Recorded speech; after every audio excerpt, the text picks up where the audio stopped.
Hello students, welcome back to my channel. और आज हम पढ़ेंगे multiplication of integers and its property. आज हमारा इंटीजर का पार्ट 3 है। फर्स्ट में हमने पढ़ा था इंट्रोडक्शन, सेकंड में हमने इंटीजर्स पढ़ा है पार्ट 1 में basic property of integer, second में हमने पढ़ा है basic properties of addition and subtraction. आज हम पार्ट 3 के अंदर मल्टीप्लिकेशन देखेंगे कि इंटीजर्स की मल्टीप्लिकेशन होती कैसी है और उससे रिलेटेड जितनी भी प्रॉपर्टीज़ आपकी बुक में गिवन है वो सारी प्रॉपर्टीज़ को आज हम डिटेल में स्टडी करेंगे। तो आज के लिए सबसे पहले मल्टीप्लिकेशन ऑफ इंटीजर्स। इसका सबसे पहला है multiplication of positive and negative integer. अब हम जब भी एक तो नॉर्मल मल्टीप्लिकेशन होती है 6 × 4 क्या हो गया 24, ये तो एक नॉर्मल मल्टीप्लिकेशन है।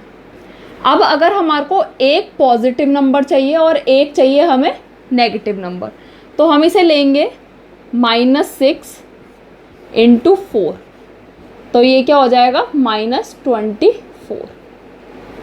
ठीक है, तो अब आप पूछोगे मैम इसमें माइनस कहाँ से आएगा। इसमें दोनों में से एक इंटीजर नेगेटिव साइन कंटेन कर रहा है, इसीलिए हमने इसके साथ माइनस लगाया है। तो ये हमें हमेशा रूल याद रखना है। इसका एक रूल है -(a) × b equal to -(a) × b। ठीक है, तो आप इस रूल को याद रखना, नहीं तो बहुत आसान तरीका है। एक नेगेटिव इंटीजर है और एक पॉजिटिव इंटीजर है, तो हमेशा पहले जैसे नॉर्मल मल्टीप्लिकेशन करते हैं, नॉर्मल मल्टीप्लिकेशन करके उसके साथ माइनस का साइन लगा दो जब दोनों में से किसी एक में है। ठीक है, तो अब हम सेकंड पढ़ते हैं। सेकंड के अंदर लिखा हुआ है मल्टीप्लिकेशन ऑफ 2 नेगेटिव इंटीजर। अब जब मल्टीप्लिकेशन हम करेंगे दो नेगेटिव इंटीजर की, जब दोनों नेगेटिव हो, जैसे कि 6, ये -6 ले लेते हैं हम इधर, और इधर -4 ले लेते हैं, इधर हम -4 ले लिया। तो अब इसको हमने डायरेक्ट मल्टीप्लाई करा तो हमने क्या लिख दिया 24। लेकिन इसके अंदर 2 माइनस के साइन है, तो मल्टीप्लाई जब हम करते हैं तो 2 माइनस के साइन वो होते हैं कैंसिल आउट। ठीक है, या आप इसे समझ लो कि 2 माइनस के साइन ऐड हो गए तब गायब हो गए, या 2 माइनस के साइन को आप कैंसिल आउट कर दो। तो जो इसका आंसर आएगा इन दोनों के प्रोडक्ट का वो 24 आ गया और वो एक पॉजिटिव इंटीजर आ गया। तो हम इसमें देखेंगे जब हम कोई भी दो नेगेटिव इंटीजर्स को मल्टीप्लाई करते हैं तो जो उनके प्रोडक्ट का आंसर होता है वो हमेशा पॉजिटिव इंटीजर देता है। ठीक है, तो इसकी भी एक हम इसको प्रॉपर्टी की फॉर्म में देख लेते हैं।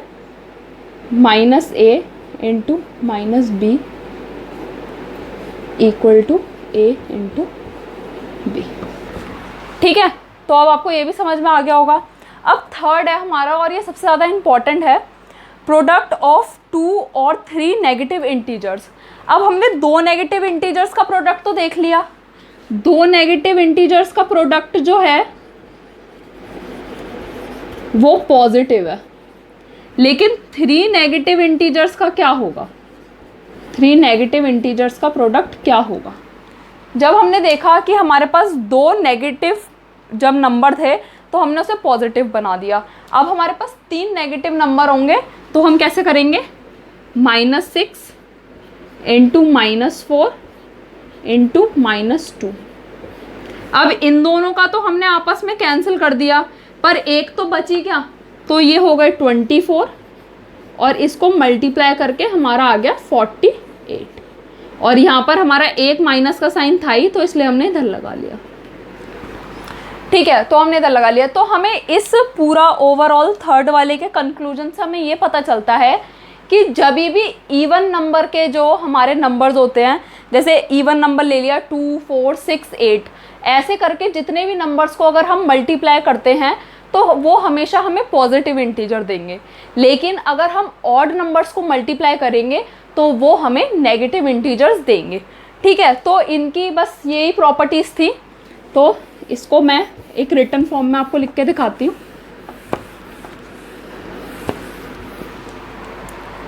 Product of 2 number, product of 2 negative integer, जिसे हम ऐसे लिखेंगे अब यहाँ पर प्रोडक्ट ऑफ 3 नेगेटिव इंटीजर, ये फर्स्ट के लिए सेकेंड,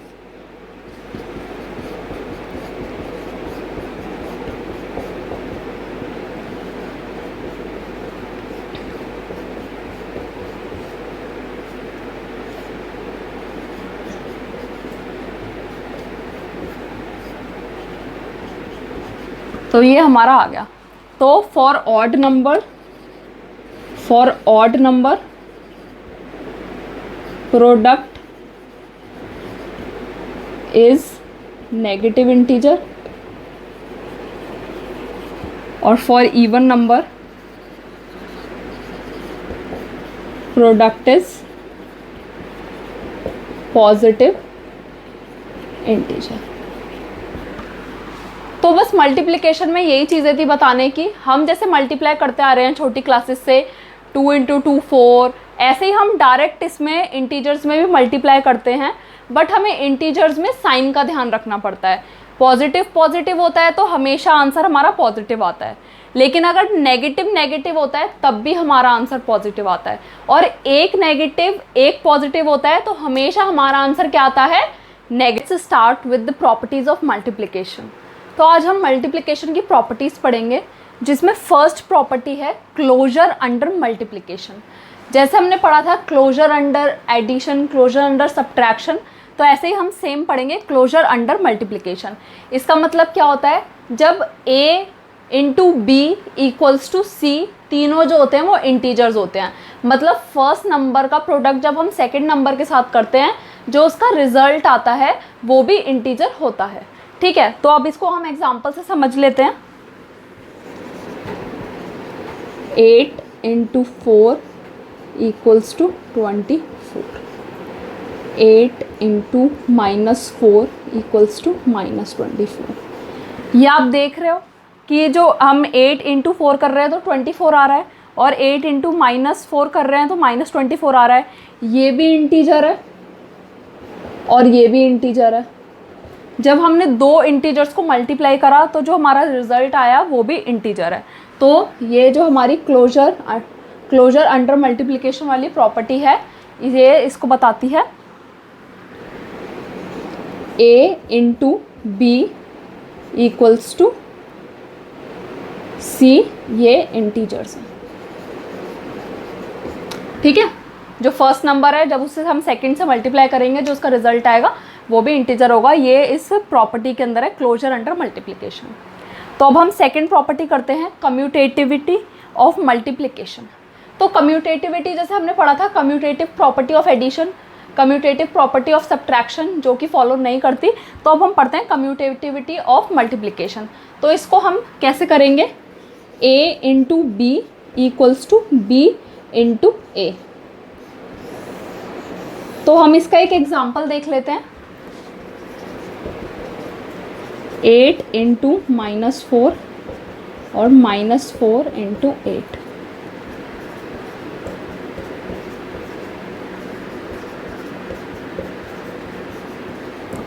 तो ये बिल्कुल वेरीफाई कर रही है commutative property, a × b equals to b × a। जब हम a के अंदर 8 ले लिया और b के लिए हमने -4 ले लिया, जब हमने इसके अंदर पुट करा तो जो हमारा आंसर आया वो left hand side equal to right hand side आया। इसका मतलब जो कम्यूटेटिव प्रॉपर्टी ऑफ मल्टीप्लिकेशन है वो वेरीफाई हो रही है।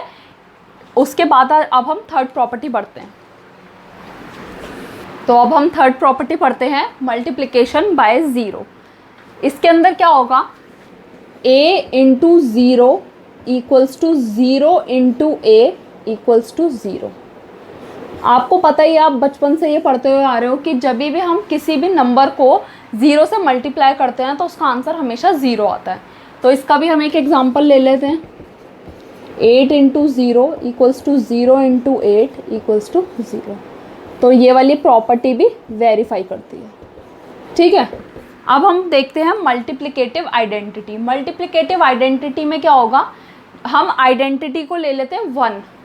तो जब भी हम किसी भी नंबर को 1 से मल्टीप्लाई करेंगे या 1 को किसी नंबर से मल्टीप्लाई करेंगे तो हमेशा वो नंबर आएगा।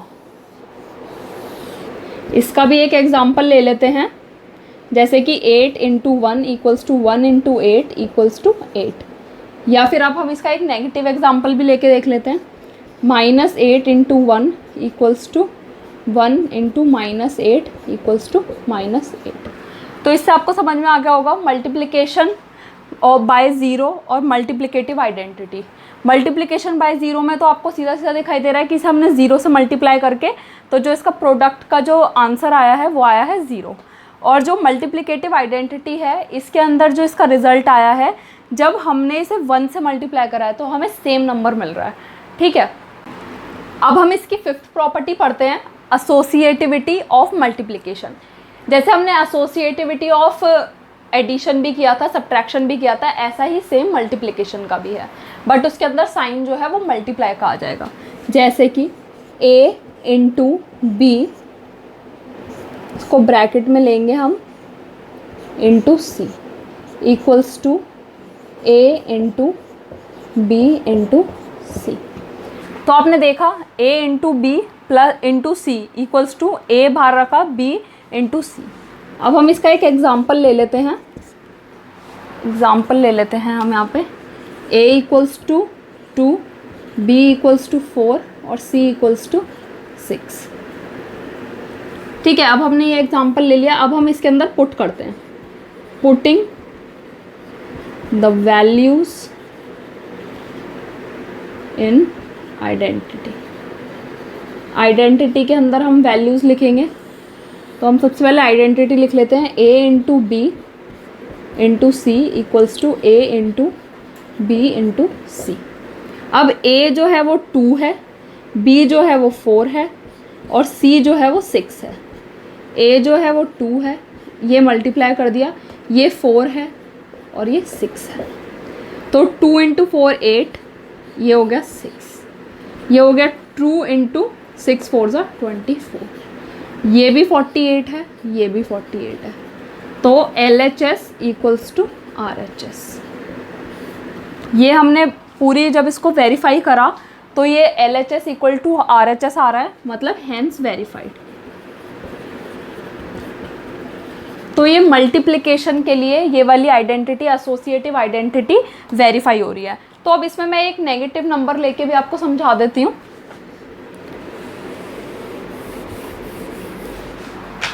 हम इसको नेगेटिव ले लेते हैं, इन दो को नेगेटिव ले लेते हैं। ठीक है, तो अब हम इसे ऐसे करेंगे, -2 into 4 into -6 equals to -2 into 4 into -6। तो अब हमने ये सब माइनस में ले लिया। अब जब हम इसको करेंगे तो ये -8 आ गया इंटू -6। अब अगर हम इसको लेंगे -2 आ गया और इसको लेंगे इंटू -24। तो हमने अभी इसको, इससे पहले हमने मल्टीप्लिकेशन सीखा था, तो माइनस माइनस हमारा कैंसिल आउट हो गया।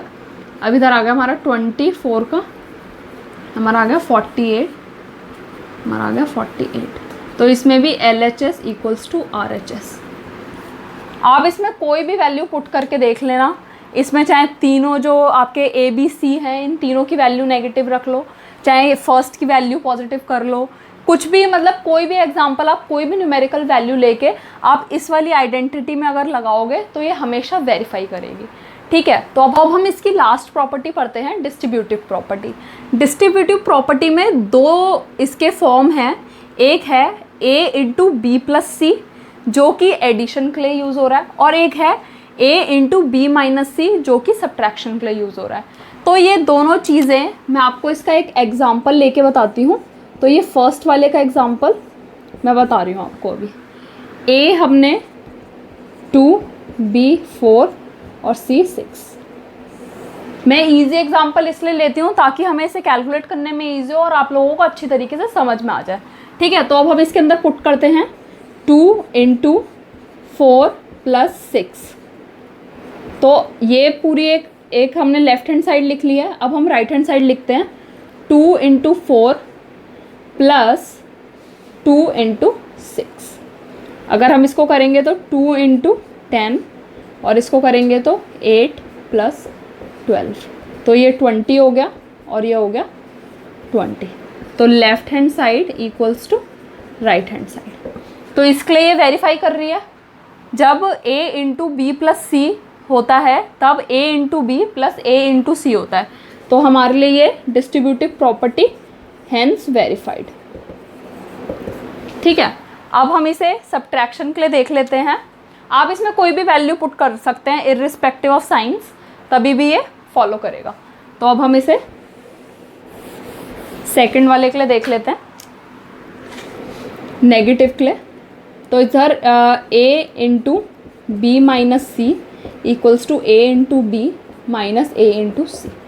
अब a है आपका 2 into 4 minus 6 equals to 2 into 4 minus 2 into 6। तो अब हम 2 को मल्टीप्लाई करेंगे, ये अगर हमने इनको माइनस करेंगे तो क्या आएगा, कौन सा नंबर बड़ा है इधर, -6। तो अब हम इधर -2 कर लेंगे। जब इसे माइनस करेंगे तो ओवरऑल अब इधर हो गया 8, इसे माइनस करा तो इधर हो गया 12। तो जब हमने इन दोनों को मल्टीप्लाई करेंगे तो एक नंबर नेगेटिव है इसमें, एक नंबर पॉजिटिव है, तो अब इसमें क्या आएगा -4। और इधर भी हमने जब करेंगे इसको माइनस तो क्या आएगा -4। तो LHS equals to RHS, hence verified. तो हमने देखा ये जो दोनों रूल्स लिखे हुए हैं a इंटू बी प्लस सी और a इंटू बी माइनस सी, इन दोनों के लिए ये डिस्ट्रीब्यूटिव प्रॉपर्टी जो है वो फॉलो हो रही है। तो आपको अब ये सारी प्रॉपर्टीज़ समझ में आ गई होंगी। हमने कौन कौन सी प्रॉपर्टीज़ पढ़ी हैं, तो हमें इसे रिकॉल कर लेते हैं एक बार। जैसे closure under multiplication, commutative property, associative property, distributive property और मल्टीप्लिकेशन बाय ज़ीरो और मल्टीप्लिकेटिव आइडेंटिटी। तो हमने इसमें टोटल 6 प्रॉपर्टीज़ पढ़ी हैं, जिसके बेसिस पे आपकी एक्सरसाइज है एक्सरसाइज 1.3। तो उसके हम क्वेश्चंस करते हैं। So let's start with the exercise 1.3। तो 1.3 एक्सरसाइज का जो फर्स्ट क्वेश्चन है, हमें उसके अंदर डायरेक्ट प्रोडक्ट निकालना है। तो फर्स्ट जो क्वेश्चन, मैंने इसके अंदर बहुत सारे सब पार्ट्स हैं, तो मैंने इसमें कुछ पार्ट्स बता रही हूँ आपको, और जो बाकी बचे हुए हैं वो आप खुद से अटैम्प्ट करना, ताकि आपको अच्छी तरीके से समझ में आ जाएगा। तो जो इसका डी पार्ट है ये बहुत इजी है, इसमें माइनस माइनस है, तो माइनस माइनस हम क्या करेंगे, कैंसिल आउट कर देंगे। और 316 इंटू 1, तो जब हम किसी भी चीज़ को 1 से मल्टीप्लाई करते हैं तो एज इट इज़ वो नंबर आ जाता है। तो ये वाला डी वाला पार्ट बहुत आसान था, ये आपको समझ में भी आ गया होगा। अब हम चलते हैं दूसरे पार्ट में। दूसरे पार्ट में 3 नंबर्स हैं, 1 2 3, जैसे हम इसे A B और C भी कर सकते हैं। तो हमें पता है जब हम 2 को लेते हैं तो दोनों में माइनस है, तो इसका और इसका माइनस तो कैंसिल आउट हो गया, पर इसका माइनस बचा है, तो मतलब हमारा आंसर के अंदर माइनस तो आएगा ही आएगा। तो उसके बाद हम इसको मल्टीप्लाई कर लेते हैं डायरेक्ट। 18 5 से कितना होता है, 90। और दूसरा हमें इसको मल्टीप्लाई किससे करना है, -4 से। तो 90 को जब हम -4 से मल्टीप्लाई करेंगे तो क्या आएगा, 360। तो हम इसे ऐसे डायरेक्ट मल्टीप्लाई करेंगे और इसका आंसर ये आ जाएगा। अब हम ये आई पार्ट को देख लेते हैं। इसके अंदर कुछ अलग फॉर्म है, 1 2 3, इसमें A B C और D, इसके अंदर 4 आपको वैल्यूज़ दे रखी हैं। तो सबसे पहले हम A को, 1 को और B की जो नेगेटिव साइंस है उसको कैंसिल आउट कर लेंगे, तो एक नेगेटिव साइन हमारा बचा हुआ है। तो इसमें भी हमारे आंसर में नेगेटिव साइन ज़रूर आएगा। तो अब हम इसे देखते हैं। 1 इंटू 2 क्या होता है, 2 को जब हम -3 से मल्टीप्लाई करेंगे और 4 से मल्टीप्लाई, तो 2 3 -6 इंटू 4। अब जब -6 को हम 4 से मल्टीप्लाई करेंगे तो हमारा आंसर क्या आएगा, -24। तो इससे आप डायरेक्ट प्रोडक्ट निकाल सकते हो। और सारे पार्ट्स हैं वो आप करना। अगर आपको कोई प्रॉब्लम आती है तो आप कमेंट बॉक्स में कमेंट करके मेरे को बताना, ताकि मैं नेक्स्ट सेशन शुरू होने से पहले आप लोगों के डाउट्स ले सकूँ। तो क्वेश्चन नंबर 5 करते हैं हम। तो इससे पहले मैं आपको बता दूँ, क्वेश्चन नंबर 2 3 और 4 वो मैंने आपको होमवर्क में दिया है। तो चलिए 5 पे आते हैं। इसमें भी काफ़ी सारे सब पार्ट्स हैं। तो इसका हम F पार्ट करेंगे और G पार्ट करेंगे। इसके अंदर क्वेश्चन के अंदर पूछा क्या है कि find the product using suitable properties. अभी हमने 6 प्रॉपर्टीज़ करी हैं, तो अब हमें इसका प्रोडक्ट नॉर्मल नहीं निकालना, हमें जो इनकी प्रॉपर्टीज़ हैं उनकी हेल्प से निकालना है। तो अब हम फर्स्ट वाला क्वेश्चन करते हैं। तो इसको देख के आपको क्या लगता है इसके अंदर कौन सी प्रॉपर्टी आ सकती है, गैस करो। इसके अंदर आएगी डिस्ट्रीब्यूटिव प्रॉपर्टी। तो डिस्ट्रीब्यूटिव प्रॉपर्टी का फॉर्मूला क्या होता है, A into B minus C equals to A into B minus A into सी। तो अब हम इसे सॉल्व करेंगे। 7 इंटू 50 माइनस 7 इंटू 2। तो 7 को 50 से जब मल्टीप्लाई करेंगे तो आ गया हमारा 350, और जब इसको हम मल्टीप्लाई करेंगे तो हमारा आ गया 14। तो अब हम इसको माइनस कर लेते हैं। माइनस करने के लिए हम इसे 4 करेंगे, इधर 9 करेंगे, ठीक है। तो इधर 5, इधर आ गया आपका 3 और ये आ गया 3। तो आपका जो इसका आंसर हो गया वो हो गया 335, ठीक है। अब हम सेकंड देखते हैं जो जी पार्ट है। इसके अंदर आपको कौन सा लगता है कौन सी प्रॉपर्टी होगी। इसके अंदर प्रॉपर्टी है A into B equals to B into A. कौन सी है ये प्रॉपर्टी, कम्यूटेटिव प्रॉपर्टी, ठीक है। तो अब हम इसे करेंगे A into B equals to B into A. इसमें नेगेटिव साइन ले रखा है, तो अब हम इसे डायरेक्ट मल्टीप्लाई कर सकते हैं। 29 इंटू 17।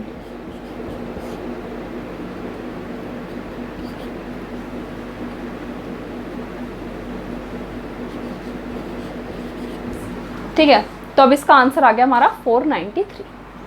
तो अब हमने ये दोनों चीज़ें सॉल्व कर ली। इसकी find the product of using suitable property, इसके अंदर हमारी डिस्ट्रीब्यूटिव प्रॉपर्टी लगी और कम्यूटेटिव प्रॉपर्टी लगी, ठीक है। तो अब हम करते हैं क्वेश्चन नंबर 6। तो क्वेश्चन नंबर 6 के अंदर क्या गिवन है, अब हम इसे पढ़ते हैं पहले। A certain freezing process requires that room temperature will be lowered from 40 degree Celsius. मतलब एक कोई फ्रीजिंग प्रोसेस हो रही है, उसका टेम्परेचर कम करने के लिए हमें जो उसका रूम टेम्परेचर है 40 डिग्री सेल्सियस से वो कम करना पड़ेगा, क्योंकि फ्रीजिंग प्रोसेस कोई 40 डिग्री सेल्सियस में थोड़ी ना होगी। तो इसीलिए जो हमारा प्रेजेंट टेम्परेचर है, प्रेजेंट रूम टेम्परेचर जो है वो है हमारा 40 डिग्री सेल्सियस। उसके आगे लिखा है at the rate of 5 degree Celsius every hour. ये बोल रहा है जो हमारा 40 डिग्री सेल्सियस रूम का टेम्परेचर है वो हमारा 5 आवर्स मतलब 5 डिग्री सेल्सियस की उससे कम होएगा हर घंटे, ठीक है। तो every hour lower by 5 degree Celsius, ठीक है। तो उसके बाद एक क्वेश्चन पूछ रहा है what will be the room temperature 10 hours after the process begin. जब प्रोसेस शुरू होगी उसके 10 घंटे के बाद हमारे रूम का टेम्परेचर क्या होगा। तो अब हम इसके अंदर सबसे पहले करते हैं, ये हर घंटे का बता रहा है।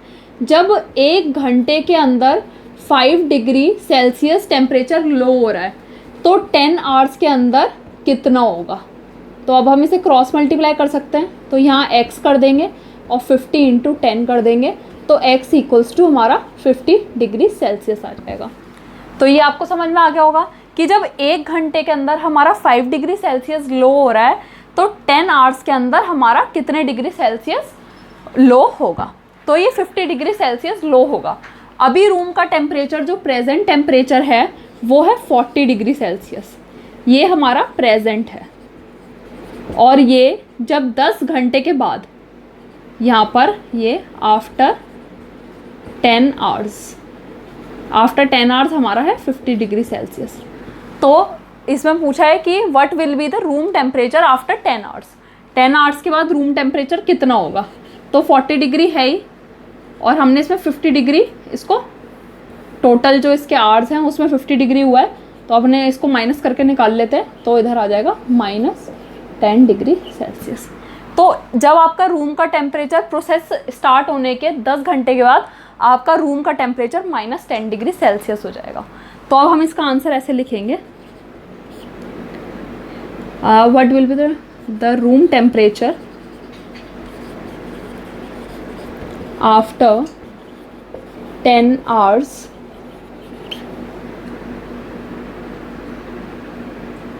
Is -10 degree Celsius. ठीक है, तो अब आपको ये अच्छी तरीके से समझ में। तो अब हम करते हैं क्वेश्चन नंबर 7। क्वेश्चन नंबर 7 को हम रीड करते हैं। इसमें लिखा है, in a class test containing 10 questions 5 marks are awarded for right answer and -2 are awarded for wrong answer and 0 is awarded for not attempted questions। तो इसके अंदर ये बोल रहा है एक क्लास टेस्ट लिया है 10 क्वेश्चंस का, उसके अंदर जो 5 मार्क्स दिए गए हैं वो सही आंसर के लिए दिए गए हैं, -2 जो आपको दिए गए हैं वो रॉन्ग आंसर के लिए दिए गए हैं, और 0 जो आपको मार्क्स दिए गए हैं वो जब आपने अटैम्प्ट नहीं करा तो आपका स्कोर 0 लिया है। तो अब हम इसमें फर्स्ट पार्ट पढ़ते हैं। इसमें लिखा हुआ है, Mohan gets 4 correct and 6 incorrect answer. तो हम इसमें देख रहे हैं मोहन गेट 4 करेक्ट हैं, तो एक करेक्ट के हमें मिल रहे हैं 5, तो 4 करेक्ट के कितने मिलेंगे हमें, 5 × 4 = 20। ठीक है, तो ये 4 करेक्ट के हमें कितने मिल गए, 20। अब इसमें बोला है 6 इनकरेक्ट। जब एक इनकरेक्ट का हमें, एक इनकरेक्ट के हमारे -2 डिडक्ट हो रहे हैं, तो हमारे 6 इनकरेक्ट के कितने डिडक्ट होंगे, इसमें होंगे 6 × -2, तो ये क्या हो गया, -12। तो आपने इसमें देखा कि 1 करेक्ट आंसर के हमें 5 मिल रहे हैं, तो 4 करेक्ट आंसर के 20 हो गए, एक इनकरेक्ट के -2 हो रहे हैं, तो 6 इनकरेक्ट के हमारे -12 हो जाएंगे। तो इसमें मुझे what is his total score, total score क्या होगा, तो अब हम इसको और इसको प्लस कर देंगे, तो 20 + -12, तो इसके अंदर क्या हो जाएगा, 8। तो 8 इसका आंसर आ गया। अब उसके बाद अब हम सेकंड क्वेश्चन करते हैं। Reshma gets 5 correct and 5 incorrect. तो 5 करेक्ट के कितने हो जाएंगे, 5 × 5 = 25, और 5 इनकरेक्ट, तो 5 इनकरेक्ट के कितने हो जाएंगे, 5 × -2, क्योंकि हमें गिवन है यहाँ पे कि -2 जो है हमारे वो नेगेटिव के लिए है, मतलब रॉन्ग आंसर्स के लिए है, और 5 जो है हमारे करेक्ट आंसर के लिए। तो ये हमारे करेक्ट आंसर के लिए हैं और ये हमारे इनकरेक्ट के लिए हैं। ठीक है, तो अब ये 5 × इसको करेंगे तो हम -10। तो अब हम इसमें पूछा है what is her total score, इसका टोटल स्कोर कितना होगा, 25 + -10, तो कितना हो गया ये, 25 - 10 = 15। तो रेशमा का जो स्कोर हो गया वो हो गया 15। अब इसमें थर्ड क्वेश्चन है, इसमें बोला है हिना अटेम्प्टेड 2 करेक्ट। तो 2 करेक्ट के लिए हम क्या करेंगे, डायरेक्ट 2 × 5, तो हो गया 10। 5 इनकरेक्ट के लिए हम डायरेक्ट क्या करेंगे, 5 × -2, तो ये क्या हो गया, -10।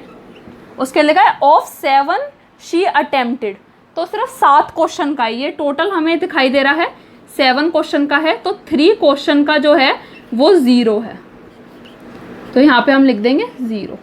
तो अब हम इन सबको ऐड करेंगे, 10 + -10 + 0 = 0। तो इसमें हमें हिना का स्कोर भी पता चल गया कि हिना का क्या स्कोर है। तो ये वाले क्वेश्चन को 3 पार्ट में डिवाइड कर रखा है। बहुत आसान क्वेश्चन है, बस आपको ये देखना है कि करेक्ट को कितने मार्क्स मिल रहे हैं और इनकरेक्ट को कितने मार्क्स मिल रहे हैं। आपको उसे डायरेक्ट मल्टीप्लाई करके और उसे ऐड करना है, जिससे कि उनका टोटल स्कोर पता चलेगा। तो अब हम करते हैं क्वेश्चन नंबर 8। क्वेश्चन नंबर 8 में क्या लिखा हुआ है, a cement company earns a profit of ₹8 per bag of white cement sold. इसमें बोला है कि एक सीमेंट कंपनी है जो कि 2 तरीके के सीमेंट सोल्ड कर रही है, एक ग्रे और एक वाइट। तो मैंने यहाँ तक पढ़ा है 8 per bag of white cement, तो वो प्रॉफिट कमा रही है 8 रुपये का वाइट सीमेंट को बेचने पे, और लॉस कमा रही है 5 रुपये का एक ग्रे बैग के सीमेंट को सोल्ड करने में। तो अब इसका हम आगे पढ़ते हैं। The company sales 3000 bags of white cement, उन्होंने 3000 बैग वाइट सीमेंट के बेचे, and 5000 bags of grey cement, 5000 bag उन्होंने ग्रे सीमेंट के बेचे।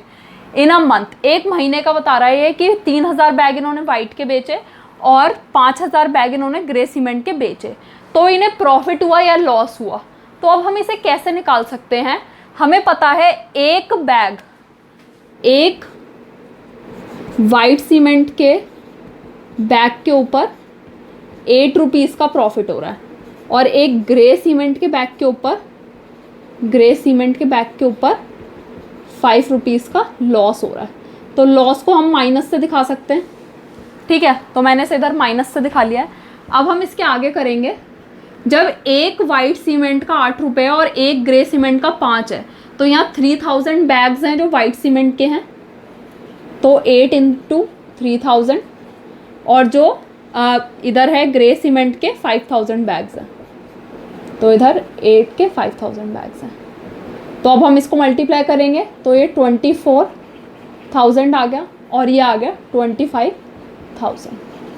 आपको ध्यान होगा ये लॉस था, इसलिए हमने इधर नेगेटिव साइन लगाया था, क्योंकि ये लॉस है और ये प्रॉफिट है जो वो अर्न कर रहे हैं। तो यहाँ पर माइनस साइन लगा लेंगे और जब हम इसे ऐड करेंगे 24,000 प्लस -25,000, तो हमारा क्या आ जाएगा 1000 माइनस, इधर -1000। -1000 का मतलब क्या हुआ?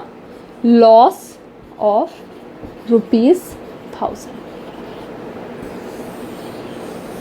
मतलब जो कंपनी है उसको 1 मंथ के अंदर 1000 रुपीज़ का लॉस हुआ इतनी क्वांटिटी में सीमेंट बेचने पे।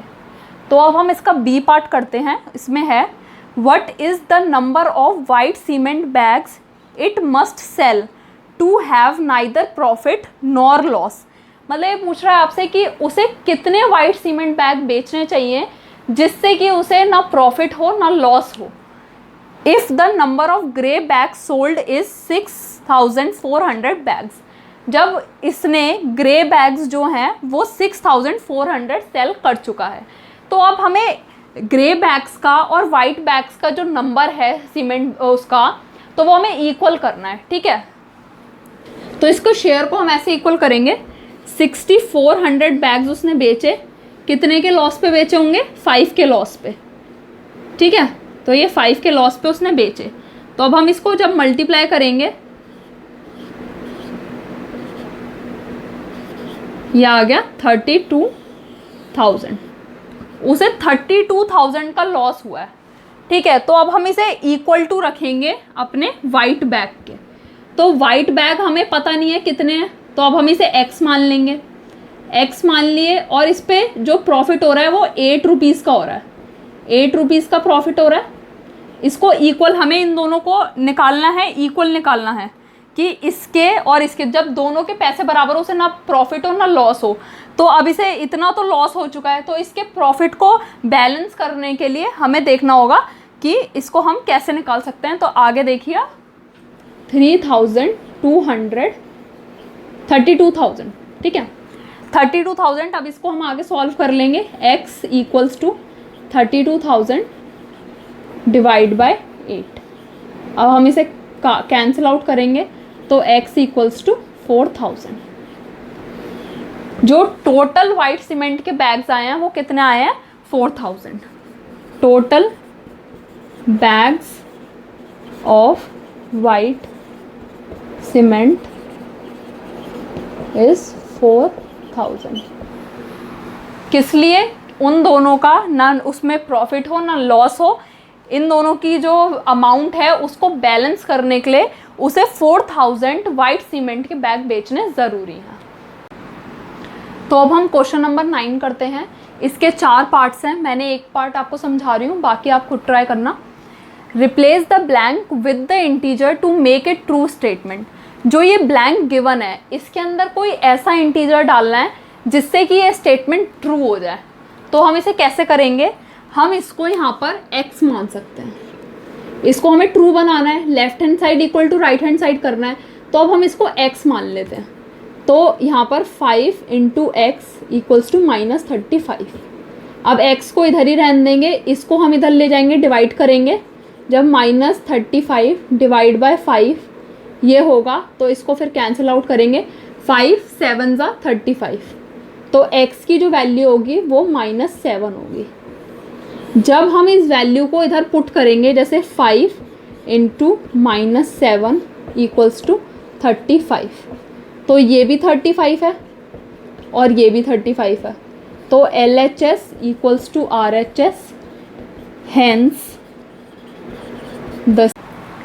तो आज हमारी एक्सरसाइज ख़त्म हुई। इसके अंदर टोटल 9 क्वेश्चंस हैं, तो काफ़ी सारे क्वेश्चंस मैंने करा दिए हैं और कुछ कुछ सब पार्ट्स हैं, तो वो आप खुद से ट्राई करना, उससे आपको कॉन्फिडेंस आएगा इसके अंदर। उसके बाद जो मैं कहना चाहती हूँ, जो भी होमवर्क है आपको दिया गया अभी फर्स्ट एक्सरसाइज में, सेकंड में, थर्ड में, आप उसे करो ताकि आप उसे अच्छी तरीके से समझ सकोगे। तो बच्चों आज के लिए इतना ही। Hope you like my video. Please do subscribe my channel. So please like, share and comment. Okay, see you in the next video.